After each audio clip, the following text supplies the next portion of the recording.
मुजफ्फरपुर में चाची बनी हत्यारिन, देवर से प्रेम प्रसंग में भतीजे की कर दी थी हत्या। 10 वर्षीय मासूम विक्रम हत्याकांड का पुलिस ने किया पर्दाफाश। मृतक विक्रम की चाची सहित 3 लोगों को पुलिस ने किया गिरफ्तार। मुजफ्फरपुर के औराई थाना क्षेत्र का है पूरा मामला। मुजफ्फरपुर में चाची बनी हत्यारिन, देवर से प्रेम प्रसंग में भतीजे की कर दी थी हत्या। मामला मुजफ्फरपुर के औराई थाना क्षेत्र में बीते दिनों 10 वर्षीय मासूम विक्रम हत्याकांड का पुलिस ने सफलतापूर्वक उद्भेदन कर लिया है और इस मामले में शामिल मृतक विक्रम की चाची सहित 3 लोगों की गिरफ्तारी की गई है।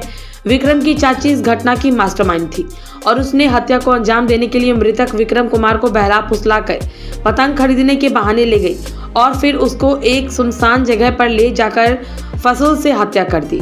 घटना को अंजाम देने के बाद से सभी घटना के बाद परिजनों में मची चित्कार के बीच में शामिल होकर सांत्वना दे रहे थे। घटना का कारण बताया जा रहा है कि मृतक विक्रम कुमार के चाचा रोशन से अफेयर था और इसका विरोध भी बच्चे के पिता सुशील शाह करते थे। इसी दौरान में चाची को पकड़ा था और इस दौरान में खूब विरोध किया था, जिसके बाद इस बात से आरोपी चाची को बर्दाश्त नहीं हुई और जिसके बाद इस बात का बदला लेने के लिए प्लानिंग बनाई और सुशील शाह के 10 वर्षीय बेटे को बुलाया और फिर उसके निर्मम तरीके से गला रेत कर हत्या कर दी। इस मामले की जानकारी देते हुए ग्रामीण एसपी विद्यासागर ने बताया और राजस्थान क्षेत्र में 10 वर्षीय मासूम विक्रम हत्याकांड का सफल उद्भेदन कर लिया गया है। इस मामले में 3 लोगों की गिरफ्तारी हुई है और घटना में शामिल तीनों लोगों ने हत्या में अपनी संलिप्तता स्वीकार किया। रागिनी देवी इस हत्याकांड की मास्टरमाइंड है जिसने इस घटना को अंजाम दिया। उसके साथ एक महिला और 2 लोग शामिल थे, जिसका मृतक विक्रम कुमार के परिवार से पूर्व का जमीनी विवाद था। कि वो विक्रम कुमार को, जो 10 साल का लड़का था, अपनी ही चाची, सगी चाची, उसको निकाल के लाई और साथ में पहसुल भी लेके आई। और कालांतर में क्या हुआ कि जो ज़मीनी विवाद था, तो इस ज़मीनी विवाद में जो अनरजीत शाह की जो ये वाइफ है रागिनी, वो दुश्मनों से मिल गई और दुश्मनों से मिल करके अपने ही गोतनी के 10 साल के छोटे बच्चे को भी घर से निकाली और पहसुल लेके गई। फिर पुनीता, विद्यापति कुमार और रागिनी देवी तीनों मिलकर एक सुनसान जगह पर, जहाँ की लोग बहुत कम जाते हैं, वीरान जगह है, वहाँ पर एक बंद कमरे में ये लोग तीनों मिल करके उसकी हत्या किए और डेड बॉडी को वहीं छोड़ दिए। बाद में ये था कि विद्यापति कुमार बोला कि अपने माँ को, पुनीता देवी को बोला कि तुम घर से भाग जाओ। रागिनी देवी पर तो किसी को भी विश्वास नहीं था कि रागिनी देवी इसमें हो सकती है, तो रागिनी देवी अपने घर चली आई। और फिर बाद में विद्यापति ने कहा था कि मैं लाश को ठिकाने लगा दूंगा।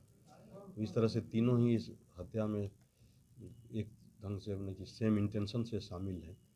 और हम लोगों ने वो जिस पहसुल से गला रेत कर इसकी हत्या हुई, उसको भी हम लोगों ने ले लिया है अपने पास। हम लोग अपने हैविंग में लिया है। और साड़ी पर जो खून का धब्बा था, भले साड़ी को ये लोग खून का धब्बा हटाने का अथक प्रयास किया है, फिर भी उस पर धब्बा है, तो वो हम लोगों के पोजीशन में है। और आगे हम लोग इन तीनों को कड़ी से कड़ी सजा दिलवाने का प्रयत्न करेंगे। मेन सर इसमें प्लानिंग कौन किया था? इसमें प्लानिंग है रागिनी कुमारी का, जो कि अपनी ही चाची है और देख रही थी करने के बाद में परिवार के साथ मौजूद होकर रो गा भी रही थी उस समय। हाँ, बिल्कुल बिल्कुल। और मैंने कि थानाध्यक्ष बता रहे थे, इसमें थानाध्यक्ष की भूमिका और रोशन कुमार मिश्र, थानाध्यक्ष राजा कुमार हैं, इन लोगों ने काफ़ी एक मैंने नए अंदाज में इन लोगों ने इसका अनुसंधान किया और इसमें सफलता भी इनको मिली। तो रागिनी मुख्य जो कल्प्रिट है, रागिनी ही पहले देखी कि जिससे भी इसका विवाद है उसी के घर में ये सब कुकृत्य किया जाए, जिससे कि ये साफ साफ बच जाएगी। लेकिन अपराध छुपता नहीं है और सबके सामने आ गया। बच्चे को कहाँ से ये लोग लेकर गए? बच्चे को रागिनी, जो अपनी चाची है, तो वो मेरी पतंग खरीदने के बहाने उसको ले गई थी। और देखने वाली बात है कि साथ में पहसुल भी साथ में ली थी और वो पहसुल भी रागिनी देवी के ही पोजीशन से बरामद हुआ। उसके निशानदेही पर ही पहसुल को बरामद किया गया है। तो ज़मीनी विवाद कितने सालों से चल रहा था? ज़मीनी विवाद 4 सालों से चल रहा था, लेकिन ज़मीनी विवाद इसमें कम है। एक विवाद जो नया उभर कर आया कि रागिनी देवी का ही, ये काल्पनिक नाम सारा मैं बता रहा हूँ, रागिनी देवी का ही उसके अपने देवर से कुछ प्रेम संबंध था जिसमें कि पूरे गांव के लोगों ने देवर को अलग कर दिया। देवर दिल्ली चला गया और ये घर पे रहती थी। तो रागिनी देवी को इसका बहुत ही मलाल था कि हमको मेरे प्रेमी को हमसे अलग कर दिया गया है। तो वो भी अपने भैंसुर सुशील शाह से बदला लेना चाह रही थी। तो सुशील शाह के बेटे विक्रम कुमार की उसने हत्या करके अपना बदले की भावना से बदले की भावना से ये हुआ है।